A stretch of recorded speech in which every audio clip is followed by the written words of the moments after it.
Is there a common code, a fabric of DNA, some sort of commonality that you see with guys that do well as entrepreneurs? Yeah, they understand how to deal with the large amount of chaos and uncertainty. I mean, that is it. Dude, that's you, that's everybody. That's every entrepreneur. When I go speak to entrepreneurs early in my career, I would do this, right? Especially the software folks that I'd speak. And like nobody wanted to talk about it, but I knew it was just such a part of who they were. So I would ask everybody to close their eyes. And I'd say, raise your hand if you've gone through some kind of adversity or chaos between the ages of 7 and 12. And 90% of the room would raise their hands. And I'd tell everybody, okay, put your hands down, open your eyes. And I go, you are my people. Like, here's what I know is because you went through that, that essentially qualifies you to be somebody that can succeed in this crazy world of entrepreneurship. And the reason why is because there is zero certainty, zero structure, zero anything. You literally have to learn how to be the person who can create this stuff. And guess what? If you don't figure it out, you're gonna stumble for the rest of your life. And if you figure out a little bit, you'll make a little bit of money. But if you don't do the work, you're going to give it all back. Like I've just, there's levels to this game, but it's why those people it's kind of a crazy proposition, Rich. It's like to believe that you can go create something from nothing and be 1,000% accountable for your life. Most people can't even be accountable for anything. They don't want that level of responsibility. They want to blame their kids and their neighbor and their government and all these people around them for the way they are. And entrepreneurs say, no, I do not want to give those people my power. I'm going to be 100% accountable for this. And I'm going to mold and create this.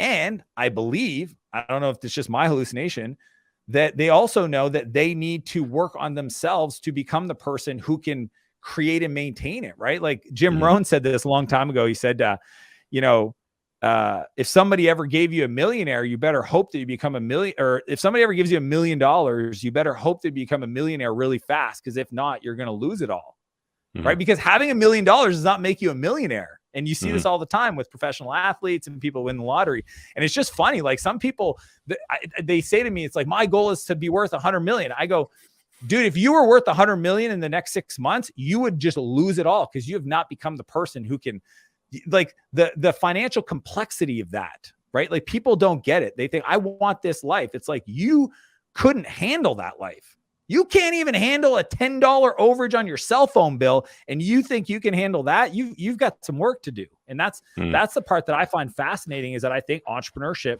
is the best place to attract that kind of person and create the space for them, if they're willing to use that friction to grow, to be a feedback loop for that. I get people that ask me often, what do you think, important skills are to have to be successful as an entrepreneur? And I've always gone back to being a really, really good problem solver. You have to be able to solve problems. What is it for you? Resourcefulness, creative. I have zero connection with people that say like, I need money to make money, or I need this to do this, or I need that. It's like, no, you need to go figure out how to be resourceful, right? And you call them problems. I like the word puzzle. I think puzzle is a cool word. If you can get rid of your word problem and replace it with puzzle, your life will be dramatically better. If you just think about like, hey, I'm dealing with this person and they created a real puzzle in my life, then people around you are like, hey, I like puzzles. How do we solve this? It's fascinating how words really set frames for forward motion or activity or action. So to me, I think being resourceful is the underlying skill that allows people to solve puzzles, right? And resourceful is fun because it's saying, with the constraint of not having all of the resources in the world, I need to be creative, right? And this is why, like, sometimes, so I buy companies and I have CEOs report to me, and I always pull the extra cash out of the business. And I remember one CEO I hired is like, why do you do that? It makes it really hard for me to grow the business. I go, because if I left it there, you would spend it, and no innovation is going to come from it if you have an abundance of cash. Okay. Your innovation, your creativity, your resourcefulness is a muscle, and it will only be developed if I put you in a position where you have to create with less resources than you think you have. And that is true for you, and it's true for your whole team. So I'm actually doing you a service by not giving you that capital to redeploy. Now, if you can present me with an opportunity that makes sense and argue for it, you have unlimited funds. You literally consider a line of credit that's unlimited to do whatever you want. But most people, and this is true for personal or business investment, they don't have that rigor of resourcefulness of saying, okay, what is the constraint? So to me, it's the question, right? It's like, how do I get this outcome without this resource, right? How do I go buy a building without any money? How do I how do I hire an employee without any money? So like people are like, I need somebody to help me buy back my time. It's like, great. Ask the question, what's the puzzle? The puzzle is, how do I get an employee without spending any money?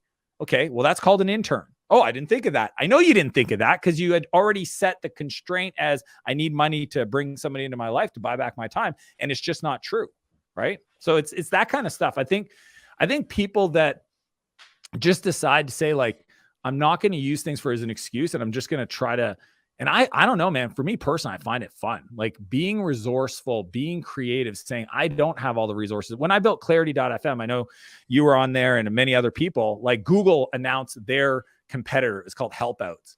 And all my investors sent me an email like, hey, Dan, did you see this? What are you going to do with that? Et cetera.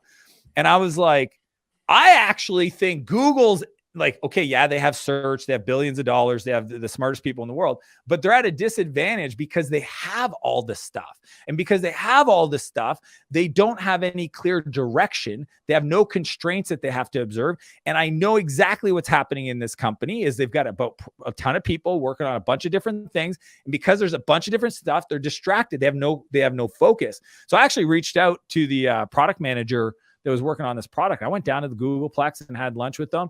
And dude, as soon as I sat down and looked them in the eyes, I was like, there's zero issues for a few reasons. One, they were doing a bunch of stuff that I'd already tested. I know it's not going to work, so let them go figure that on their own. And two, when I looked this guy in the eye, I could tell he was not going to die to solve this problem.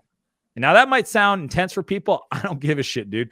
I was willing to personally sacrifice everything I had in my life to solve the problem of connecting entrepreneurs with other entrepreneurs and move their dreams forward. Period, full stop. I would fight for that result. And I knew for a fact that PM at Google, who's one of 1,000, was not going to fight for Google. He did not care about the problem to the level I cared about. And to me, because I've invested in hundreds of companies, the entrepreneur who cares about the problem, that falls in love with the problem, will be resourceful enough to come up with the right solution to solve the problem. And that to me is why it was important for me to look at him in the eye and see, does he have it inside of him? No.